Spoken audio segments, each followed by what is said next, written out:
I'm Jordan really Mitchell wasn't disappointed right supposed to now. be there that early. You It know was better than this, 6:45 and I a.m., expect more and from the you. hallways of Brookside High were still mostly empty, just the faint buzz of maintenance carts and the occasional squeak of sneakers on polished floors. He had come in hoping to review his notes before the algebra test. He always did that. It was a ritual. Quiet corridors, numbers in order, peace before the noise. His father dropped him off before heading to surgery. "Own your morning, son," Dr. Marcus Mitchell had said. "No one thinks clearly after 8 a.m. Jordan smiled and nodded like always. He had learned to take up as little space as possible, in conversation, in hallways, in life. His shoulders naturally sloped inward, his gaze always slightly downward. He was the kind of student teachers said was easy to forget, but for all the right reasons. Until that morning, as he rounded the corner by the science wing, he heard footsteps echo behind him. Heavy. Steady. A voice followed, sharp and nasal. "Hey." "Jordan." He turned slowly. It was Mr. Bradley Collins, assistant principal, clipboard in hand, permanent frown in place. The man was a relic in an otherwise modern school, khakis too tight, tie too wide, expression like he was always 2 seconds away from writing someone up. Collins squinted at him, then suddenly stopped walking. He sniffed the air. Once. Twice. Then his face twisted like he'd just smelled a dead rat. "What's that smell?" he said loudly. "Is that coming from you, Jordan?" Jordan blinked. "Sir?" Collins stepped closer. Students were beginning to trickle in from both sides of the hallway now. The air shifted. So did the silence. "I asked you a question," Collins said, his voice rising. "What is that odor?" I just used a body spray," Jordan stammered, instinctively stepping back. "From the pharmacy. I didn't want to smell bad." "What brand?" Collins snapped. "Let me see it." Jordan hesitated, his hand fumbling toward his backpack. "What's in your bag?" Collins asked, voice suddenly sharp. "Wait. "You're not trying to cover something up, are you?" The words landed like bricks. People were watching now. A group of juniors leaned against the lockers, pretending to scroll through their phones. A freshman girl covered her mouth. "I'm not hiding anything," Jordan said quickly. "It's just a spray, I swear. I can show you." But Collins wasn't listening.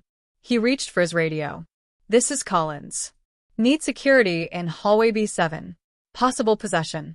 Student is non-compliant." Jordan froze. "What? No." "Sir, I didn't, I just—" "Turn around," Collins ordered. "Backpack on the floor. Hands where I can see them." "Please," Jordan said. His voice cracked. By the time Officer Andrew Keller arrived, tall, white, expression unreadable, Jordan was standing near the wall, shaking. Keller didn't ask questions. He didn't hesitate. He simply took Jordan by the shoulder and said, "Face the wall. Arms up. Legs apart." Jordan flinched. His bag was unzipped. Emptied. Out spilled 2 notebooks, a graphing calculator, a broken pencil, and a nearly empty bottle of citrus body spray.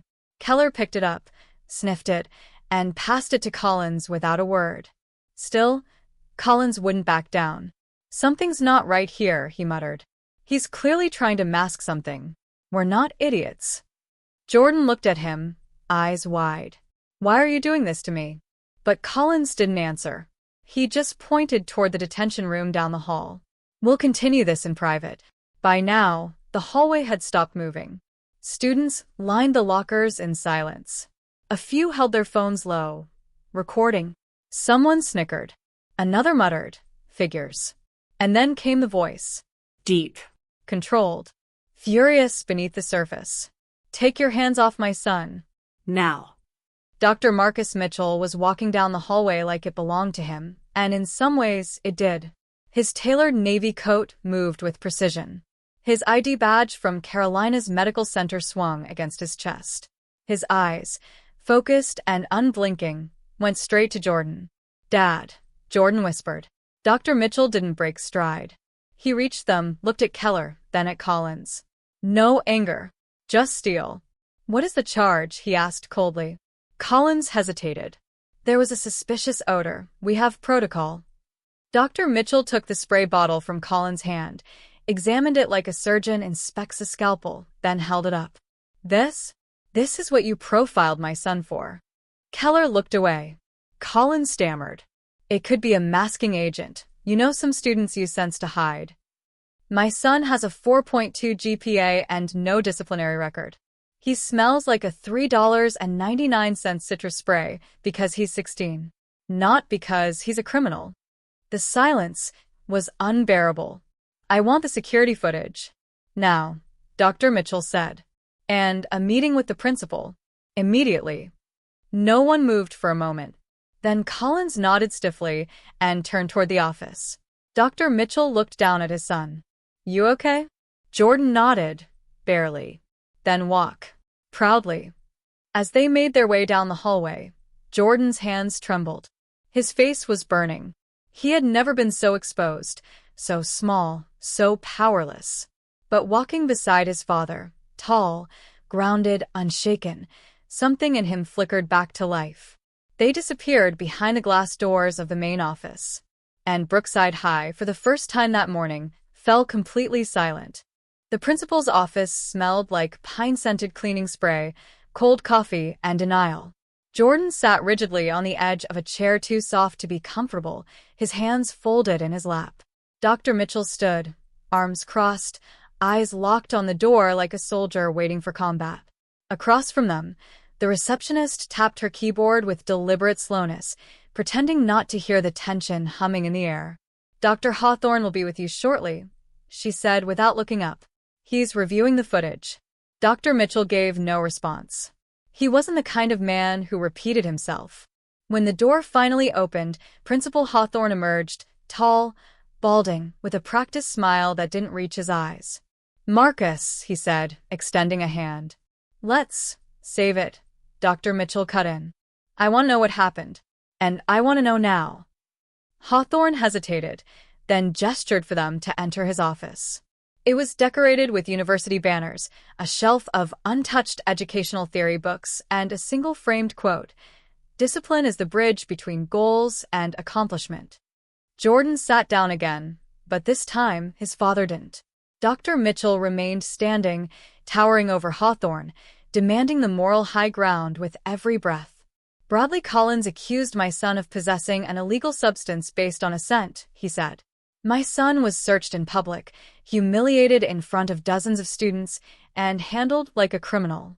You understand that, don't you? Of course, Hawthorne replied smoothly. And I deeply regret the misunderstanding. Stop calling it a misunderstanding, Dr. Mitchell snapped. Call it what it was. Racial profiling. An abuse of authority. And if I hadn't shown up when I did, who knows where it would have gone. Hawthorne leaned back. I understand you're upset, Marcus. Upset? Dr. Mitchell laughed, low and bitter. You think this is me upset? You haven't seen me upset. You will, though, if I don't see that footage within the next 5 minutes. There was a pause. Then Hawthorne nodded to his assistant. Moments later, a monitor was wheeled in, and the footage played. Jordan watched himself on screen, head down, walking quietly. Then Collins entering. Then the confrontation. The body language was clear, Collins looming, Jordan shrinking. No resistance. No aggression. Just a 16-year-old boy trying to be small enough not to be hurt. Dr. Mitchell watched in silence. When the video ended, he looked Hawthorne in the eye. I want Collins suspended pending investigation. I want a formal apology. And I want this documented in his personnel file. There are procedures. I don't care about your procedures, Dr. Mitchell said. This school claims to value diversity. You put it on the brochures. You plaster it on banners. But when it comes down to it, you protect your own. Not my son. Jordan shifted in his seat. He'd never seen his father like this. Not in Scrubs, not at home, not anywhere. This wasn't the man who made breakfast on Sundays or corrected his math homework with quiet patience. This was a man who had fought his way through institutions like this his whole life, and who had decided that his son would not fight alone. Hawthorne rubbed his temples. We will follow up with a statement and an internal review, he said finally. Collins will be placed on administrative leave effective immediately. Dr. Mitchell nodded once, then turned to Jordan. Let's go. As they walked out, the receptionist gave Jordan a look. Not quite pity, not quite guilt, just discomfort. The kind that says, I know what happened, but I'm not brave enough to say it. Outside, the halls were alive again. Whispers followed them. Jordan heard his name, clipped, curious, charged. He kept his eyes forward. When they reached the car, he slid into the passenger seat in silence. Dr. Mitchell sat behind the wheel, took a deep breath, and didn't start the engine. Instead, he looked over. You don't deserve this, he said. You never did. Jordan's lips parted. He wanted to say something, anything, but the words felt stuck. Dr. Mitchell continued. There's a reason I've always pushed you to be twice as prepared. To walk with your head high. It's not fair, but it's real. They'll always look for a reason to shrink you, make you small enough to control. Today they use scent. Tomorrow, it'll be something else. Jordan looked out the window. The school looked smaller now. Not physically, but in meaning. The admiration he once held for its glass walls and modern facade had cracked. All it took was a cheap body spray and one man's prejudice. I don't want to go back, he said quietly. Dr. Mitchell placed a hand on his shoulder. You will, and you'll go back taller. Jordan didn't answer. He just stared ahead, jaw clenched. The drive home was silent, but not empty. Something was changing inside him. A fire, small but real, had started to burn. 3 days passed. Collins had been placed on leave. As the email said, a short, formal statement sent to parents and staff with no mention of Jordan's name, no acknowledgement of the harm done. At school, the silence was louder than any apology. Jordan returned to classes, but everything felt off. Teachers spoke to him with forced softness. Classmates glanced sideways, either in curiosity or awkward sympathy. No one said much, but everyone had seen the video. His humiliation was now school folklore. But Jordan didn't speak about it, not even to his father. He just moved through the days like someone underwater. Until Thursday afternoon. He was called to the main office during 6th period. The receptionist said, You're needed in conference room A. When he entered, Dr. Mitchell was already seated, his arms crossed tightly. Across the table sat Principal Hawthorne, along with a new face, a woman in a gray suit, sharp-eyed, carrying a folder embossed with the district seal. Jordan, Hawthorne said, voice unusually stiff. Thank you for coming. Please sit. Jordan sat. The woman introduced herself as Ms. Alvarez from the Office of Equity and Compliance. I'm here because, following your father's complaint, we launched a formal inquiry into the events that occurred Monday morning. She opened the folder. What we discovered requires action. Jordan leaned forward slightly. Hawthorne shifted in his seat. Ms. Alvarez continued. In reviewing the footage and Bradley Collins' employment history, we found documentation of a prior incident involving a Hispanic student in 2019. The student was searched, accused of using cologne to mask marijuana, and no evidence was found. The family filed a complaint, but it was never investigated. The record was quietly sealed. She paused. That decision was signed off by Dr. Hawthorne. Jordan's chest tightened. His eyes moved to the principal, who now looked pale, lips pressed thin. Ms. Alvarez went on. Additionally, we reviewed disciplinary inconsistencies tied to Mr. Collins. Over the past 5 years, 70% of students referred for drug searches by Mr. Collins were Black or Latino. Less than 4% resulted in any findings. Dr. Mitchell's voice cut through the room. So, this wasn't just bias. It was policy by neglect. Ms. Alvarez nodded solemnly. Effective immediately, Mr. Collins is being terminated. And an external audit of Brookside High's disciplinary procedures will begin next week. Hawthorne opened his mouth, then closed it. No excuses came. There were none left. Jordan didn't smile. He didn't feel vindicated. Just tired. Exposed. But underneath that fatigue was something harder. Stronger. Ms. Alvarez closed the folder. Jordan, you should never have been treated the way you were. The district owes you more than an apology. It owes you change. He nodded quietly. In that moment, he understood. This wasn't just about one man, one moment, or one bottle of body spray. It was about a system, and the cracks were finally showing. By the following Monday, Brookside High felt different. Not quieter, but heavier. Collins was gone, but his absence left behind a silence no one could pretend wasn't there. For the first time, teachers gathered in whispers about race and power, words they'd once avoided. Students looked at each other differently, too, like they were suddenly aware of how invisible lines had always divided them. Jordan noticed the shift, but didn't trust it. Not yet. In homeroom, someone had left a folded note on his desk. It wasn't signed. All it said was, "I saw what happened. I'm sorry." He didn't know how to feel about it. Later that day, during lunch, Maya Thompson, a junior, white, always polite, sat down across from him without asking. "I should have said something sooner," she began. "I was right there. I saw Mr. Collins get in your face. I didn't do anything. I'm sorry." Jordan looked at her, then down at his tray. "Why now?" he asked. She hesitated. "Because I realize silence is comfortable until it hurts someone else." He didn't respond. But for the first time all week, he didn't feel entirely alone. Word of the investigation had spread fast. Parents were posting in online forums, community leaders were demanding public apologies, and local media outlets were starting to sniff around. Jordan's name hadn't been made public, but people were connecting the dots. At home, Dr. Mitchell was cautious. "Let the system do what it needs to," he told his son. "You don't owe them your pain on a podium." But Jordan wasn't sure. Something inside him had changed, not just from the search, not just from the humiliation, but from the moment he saw how quickly adults would lie, deny, and protect themselves at the expense of a kid. That night, Jordan sat in his room staring at the crumpled body spray bottle on his desk. He hadn't thrown it out. He didn't know why. Maybe because it reminded him how small a thing could become a weapon in the wrong hands. Or maybe because it reminded him that what happened wasn't about smell. It was about who they thought he was allowed to be. On Wednesday, the school held a student-led forum on equity and discrimination, the first of its kind. Jordan didn't speak. He sat in the back, listening. One by one, students shared stories. Subtle moments. Cruel ones. Patterns. It was like someone had turned on a light in a room no one wanted to admit was dark. And for the first time, Jordan saw that it wasn't just a story. It was bigger, older.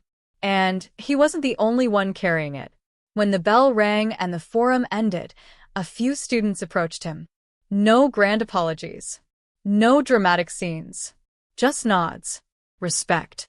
Recognition. He nodded back. He still didn't feel okay. But he felt seen. And that, for now, was enough. 3 weeks later, the sky over Charlotte was heavy with rain. Not the kind that raged, just slow, steady cleansing.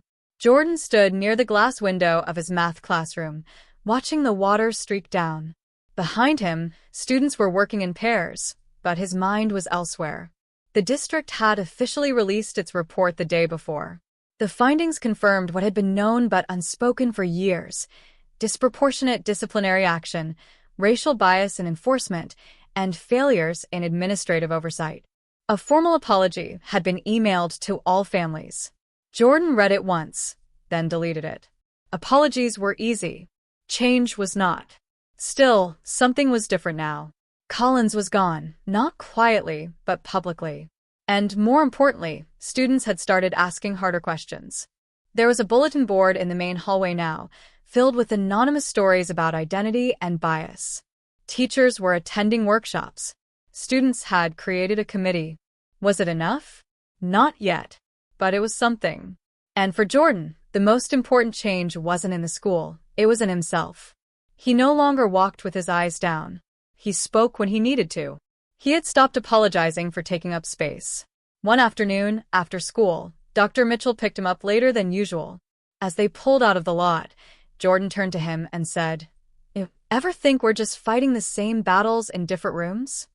Dr. Mitchell looked at him, surprised. Then he smiled faintly. All the time. But every generation's supposed to fight a little better than the last.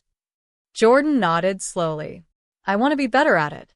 His father squeezed the steering wheel, his voice low. You already are. That weekend, Jordan went back to the pharmacy, where he'd bought the body spray. He stood in the aisle for a long time, then picked up a new bottle. Same brand, same scent. He didn't need it. He didn't even want it. But something about holding it again felt like reclaiming a piece of the story. Like saying, you don't get to decide what this means. On Monday morning, he wore it again. Citrus, cheap, unapologetic. As he walked into school, heads turned. Not with judgment, but with awareness. Not because of the scent, but because of what it represented. He wasn't invisible anymore. And he wasn't alone. Some stories end in grand victories. This one doesn't. But it ends with a boy who no longer questions his right to belong. And maybe that's a victory too. Thank you for listening to this story until the end.